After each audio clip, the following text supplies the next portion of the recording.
Сәлем сұлулар, бүгін гаузашарға қаттама япма, яғни қаттама жаппа тағамын дайындайық. Міндетті түрде жасап көріңіздер, өте дәмді әрі ерекше болып шығады. Қамырын дайындау үшін салқын суға тұз қосып араластырып, аз-аздан ұн қоса отырып, тығыздау қаттылау қамыр дайындап илеп аламыз. Жақсылап илеп, иін қандыруға шамамен 30 минутқа қалдырамыз. Осы уақыт аралығында қызып тұрған майға пияз бен томат пастасын салып жақсылап қуырып аламын. Артынша ет салып, татымына қарай тұз бұрыш қосып жақсылап араластырып, қазанның қақпағын жауып, етімнің қуырылғанын күтемін. Әрі қарай жаңағы қамырымды ұн себе отырып, жұп-жұқа етіп жазып аламын да, үстінен сұйық май жағамын. Қаласаңыз сары майды ертіп жақсаңыз болады. Оның үстінен езілген сарымсақпен ұсақтап туралған аскөкті жағып шығамын. Қаласаңыз көк жуаны да қоссаңыз болады.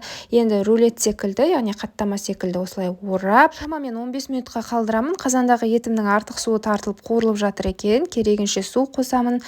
Туралған картоп пен сәбіз қосамын. Татымына қарай тұз бұрыш қосып, қазанның қақпағын жауып, шамамен 15 минуттай бұқтырып пісіріп аламын осы көкөністерімді шала.